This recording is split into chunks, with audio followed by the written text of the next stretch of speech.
আবু বক্করের সাথে ইসলামের পথে। কি ব্যাপার, এত মানুষ কোথায় যাচ্ছে? সবাই একদিকেই যাচ্ছে, ঘটনা কি? ভাই, একটা তাজ্জব ঘটনা ঘটে গেছে। আমি অনেক অবাক হয়েছি ব্যাপারটা দেখে ভাই। তাই? কি ঘটনা? অনেক মানুষকে তো দেখলাম জঙ্গলের দিকে যেতে। ভাই, জঙ্গলের ভেতর নদীর পানিতে একটা অলৌকিক মৎস্যকন্যা এসেছে। কি বলো ভাই, মৎস্যকন্যা? মৎস্যকন্যা বলে কিছু আছে নাকি? আরে ভাই, আমি নিজের চোখে দেখে এসেছি। আমিও প্রথমে শুনে বিশ্বাস করতে পারিনি, এই জন্য সাইকেল নিয়ে দেখতে গিয়েছিলাম। দেখে তো আমি একেবারে অবাক হয়েছি ভাই। মৎস্যকন্যা ওখানে কি করে? আরে ভাই, এটা তো পুরো অলৌকিক ঘটনা। ওই মৎস্যকন্যা নাকি মানুষের সব সমস্যার সমাধান করে দিচ্ছে, মানুষকে চিকিৎসা দিচ্ছে, যার যে অসুখ আছে সব রোগের চিকিৎসা দিচ্ছে, সবাই সুস্থ হয়ে যাচ্ছে। এটা কিভাবে সম্ভব ভাই? মৎস্যকন্যার কি এমন আছে যে সে চিকিৎসা দিচ্ছে? সেটাই তো কথা, শুধু পানি পড়া দিচ্ছে, সেই পানি পড়া খেলেই সবাই সুস্থ একদম। আমার তোর ঘটনাটা দেখতে যেতে ইচ্ছা করছে ভাই। আগামীকাল সকালে আমি তোমাকে সাইকেলে করে নিয়ে যাব ইনশাল্লাহ। তুমি রেডি থেকো ভাই। ঠিক আছে ভাই, এইবার বাসায় যাই, চলো।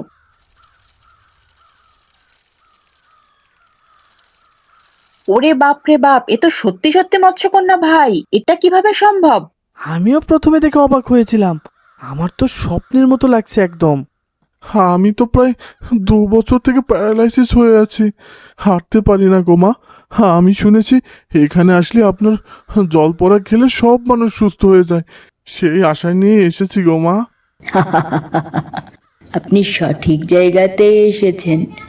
এই নিন আমার অলৌকিক জল পড়া। এটা প্রতিদিন খেলেই আপনি সুস্থ হয়ে যাবেন বাবা।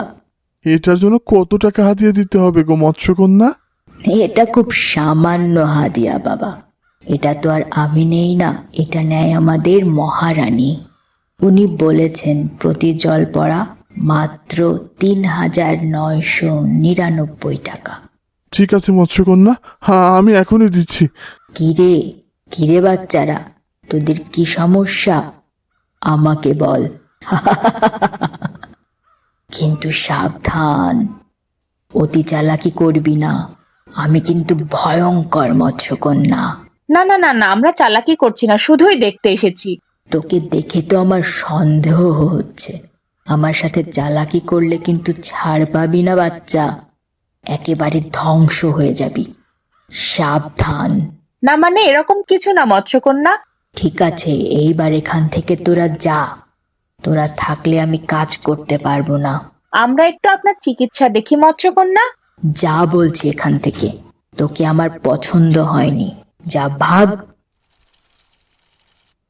ভাই, একটা ব্যাপার খেয়াল করেছো? কি ভাই?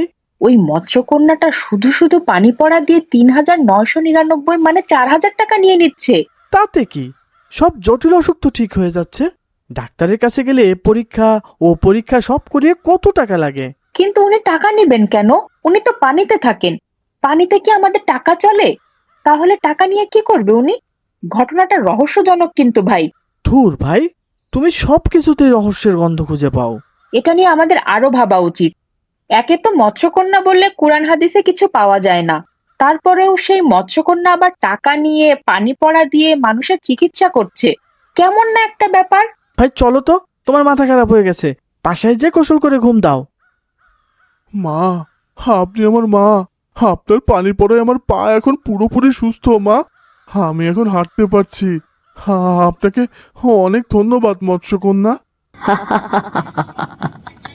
আপনি কত বছর অসুস্থ ছিলেন বাবা? আজ 5 বছর ধরে আমি এই বিছানায় পড়া, হাঁটতে পারতাম না, চলতে পারতাম না। আপনার পানি পড়া খেয়ে আমি 2 দিনের মধ্যে সুস্থ হয়েছি মৎস্যকন্যা। আপনি আমাদের রহমত, আমাদের বিপদের বন্ধু, আমাদের মৎস্যকন্যা মা। কি সবাই শুনেছেন আমার পানি পড়ার মজেজা? কার পানি পড়া লাগবে চলে আসুন, এখনই চলে আসুন। কি খবর মৎস্যকন্যা? পানি পড়া যে আমাদেরও দিতে হয়। তা কত টাকা দিতে হবে বিলকিস বেগম? না মানে স্যার, আপনারা কি ভয় পেয়ে গেলেন বিলকিস বেগম, নাকি মৎস্যকন্যা? কোনটা বলবো আপনাকে? You are under arrest. এবার উঠে আসুন মৎস্যকন্যা, আপনার আসল রূপটা মানুষ একটু দেখুক। ওনাকে গ্রেপ্তার করছেন কেন স্যার? ওনার অপরাধ কি? পানি পড়া চিকিৎসা দিয়ে উনি তো মানুষের উপকারই করছেন। ওনার পানি পড়াতে তো সবাই সুস্থ হয়ে যাচ্ছে। গতকাল সন্ধ্যায় পড়তে বসে কেন যেন এই মৎস্যকন্যার কথা বারবার মনে হচ্ছিল, কিছুতেই পড়ায় মন বসাতে পারছিলাম না ভাই। তারপর গুগল ঘেটে মৎস্যকন্যা নিয়ে জানার চেষ্টা করলাম, কিন্তু বাস্তবে এর কোনো অস্তিত্ব দুনিয়ায় কোথাও পেলাম না। সন্দেহ আরো বেড়ে গেল আমার। তখন আমি সেই রাতের বেলায় এখানে আসি। তারপর যা দেখলাম সেটা দেখার জন্য আমি মোটেও প্রস্তুত ছিলাম না ভাই। এরপর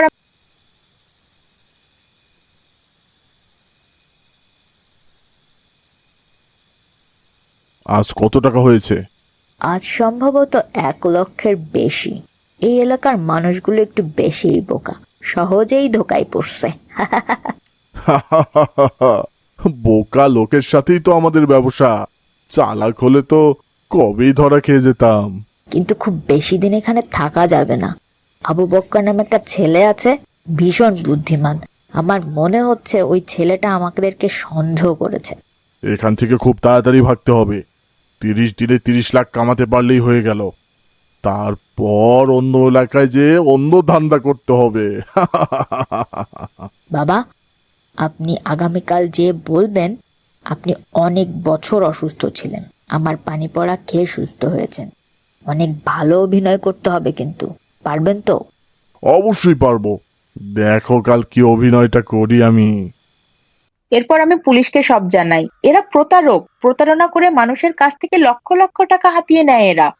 এর আগে পাশের এলাকায় দরবেশ মাসে যে কয়েক লক্ষ টাকা হাতিয়ে নিয়েছে, এখন এসেছে এই এলাকায়।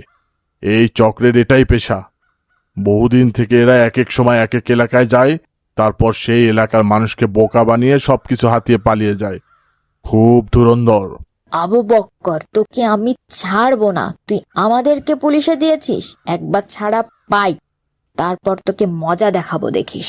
আপনারা যেটা করছেন সেটা মোটেও ঠিক না। আপনারা মানুষের সাথে প্রতারণা করছেন। এক হাদিসে বলা হয়েছে, রাসূল সাল্লাল্লাহু আলাইহি ওয়াসাল্লাম সাহাবীদের কাছে জানতে চাইলেন, তোমাদের মধ্যে কে নিঃস্ব গরিব?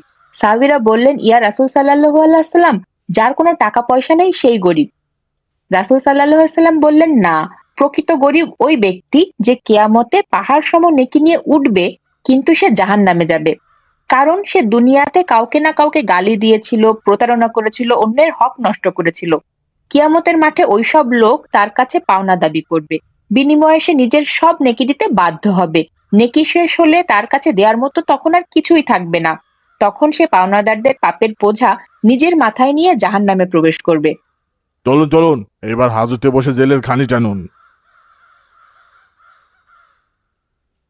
মজার মজার সব ইসলামিক কার্টুন পেতে আমাদের চ্যানেলটি এখনই সাবস্ক্রাইব করুন আর পাশে থাকা বেল আইকনটি প্রেস করুন।